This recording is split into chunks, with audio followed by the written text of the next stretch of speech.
Morning, morning! Happy Sunday, everyone! Welcome to my mini-series with Sus Vlog. And for today's video with Sus, I will share about my breakfast for today. So, as you can see guys, very simple ang aking breakfast, to be honest.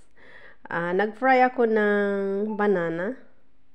I fried the banana in the very light of butter. Yan talagang lagi kong ginagamit when I do frying some banana. Because, pag matagal na kasi yung banana sa, yan, nandiyan naka-display, nag-ano siya, yung parang masyado na siyang very yellowish, and ang ano na niyang kainin. So, ang ginagawa ko na lang dyan, guys, is I fry it, and then, ini-spread ko siya sa bread. So, yan ang ginagawa ko. So, most of the time, yun ang aking very simple breakfast pag during my weekend. And, of course, meron din tayong toast na brown bread. Ayan, ang ating brown bread. Diyan ko spread ang aking banana mamaya habang kakainin natin. And of course, nag-fry din po ako ng cherry tomato. Ayan, cherry tomato. And of course, I scrambled some eggs. I put all together. And of course, I sprinkle some cheese and some herb and some cilantro, or I don't know how do you call that one.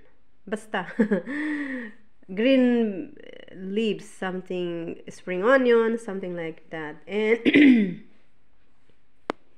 so yan ang aking healthy breakfast, guys. Yan ang aking kakainin. And of course, yesterday din nagbili din ako ng aking black grapes kasi nga medyo napapagod na akong kumain ng apple, orange, and grapefruits. Ayan, mahilig din ako sa grapefruits, guys. Ayan, ayan. Ayan, mahilig ako dyan. And kahapon, nang namili ako ng aking mga nuts, may nakita akong gandang mangga. Ayan, binili ko siya. I hope matamis siya. Nagbili rin ako ng kasi kahapon nagbili ako ng juice, hindi ko na napakita. Yung natural na juice na from grapefruits. So, bumili ako ng isa kasi parang ang tamis niya talaga, to be honest. Ang ganda. So, ayun. Nagbili din tayo ng ito ang aking imumukbang, guys, for today's video with Sus. Mumukbangin ko sila lahat kasi talagang nagki-curving akong kumain ngayon. Hindi ko alam. Basta, bumalik na kasi talaga yung aking panglasa, guys, sa food. And ayan, nag-ano din tayo ng nuts, guys. Actually, this nuts, medyo na siya. Kaya, ang ginawa ko, nisok ko siya sa hot water. Tapos, mamaya, pag nagugutom-gutom tayo, ko siya sa honey. Dinidip-dip ko siya sa honey. And mahilig ako dyan. Yan ang ginagawa ko. Instead na, bibili ako ng chipsy. Hindi ko binibili kasi nga unhealthy siya. So, nire-replace ko sa mga nuts. So, yan. Namili din ako kahapon, guys, ng kilo-kilong almond. Ayan, 1 kg almond. Nagbili din ako ng 1 kilong nuts. Ayan, bagong siya. Binili ko kahapon. And bumili din ako 1 kilong kaso. Ayaw ko, alam niyo ba yun? Ayan, ayan. Mahilig talaga ako, guys, sa nuts. Yun yung pinagkakaabalahan ko sa sarili ko. And of course, meron din tayong pistachio na tinatawag. So, ang ganda niya kasi ang lalaki. Kasi yung dati kong nabili last time, medyo maliliit siya. At saka, mas maraming, hindi open. And most of the time, itong nabili kong bago, maganda siya, oh. Ang ganda. Yung nabili ko kasi dati, hindi ko pa nga nauubos, oh. Ayan, oh.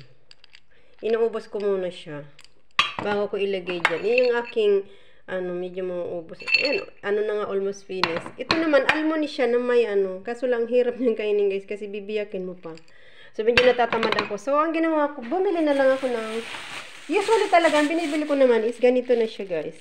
Hindi na ako na bumibili ng So, yan lang naman ang mai-share ko, guys. More on more on fashion on food talaga, to be honest. Hindi ako magarbo sa ibang bagay. Pero magarbo ako sa pagkain kasi I do believe na food kasi yun yung nilalagay natin sa katawan natin. So, I invest for the food. To be honest. Kahit sa Pilipinas, hindi lang naman dito. Kahit saan ako, as long as possible, yun ang inaano ko talaga na wag mong tipirin ang sarili mo pagdating sa pagkain. Tumipid ka na sa iba, wag lang sa food.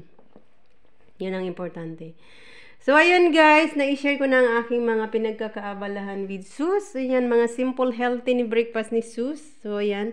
And of course, mamaya, mayroon din akong gagawin, guys. Kaya, din ako bumili ng maraming nuts. Kasi, gusto kong gumawa ng isang carrots cake Basta may nakita ako sa ano, nag-scroll lang ako sa aking newsfeed, nakita ko yung carrots cake. Parang sabi ko, wow, ang sarap. Na-miss ko yung paggawa ng carrots cake. So, yan din ang aking pagkakaabalahan for today with Sus, to be honest. Kasi talaga naman ako ay mahilig adventure sa cooking. Mahilig akong magtikim ng, yung ano ba, masarap. Mahilig talaga ako sa masarap kasing pagkain. Yun. So, most of the time, I learn to cook by myself. So, ayoko kasi yung talagang, hindi naman dahil sa nagtitipid guys, but I prefer more on natural way. Kasi pag tayo ang nagluluto, alam natin yung mga ingredient na inahalo natin sa ating mga pagkain.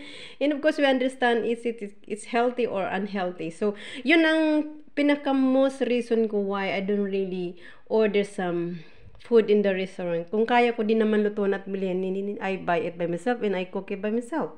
So, yan ang ginagawa ko most of the time. So, that's all for today's sharing with Sus. A healthy tip, sharing kung paano tayo ma-maintain ang ating ano. So, yun lang guys. Maraming salamat. Thank you for watching. Sana'y napasaya ko kayo kahit man lang sa panunod ng aking video.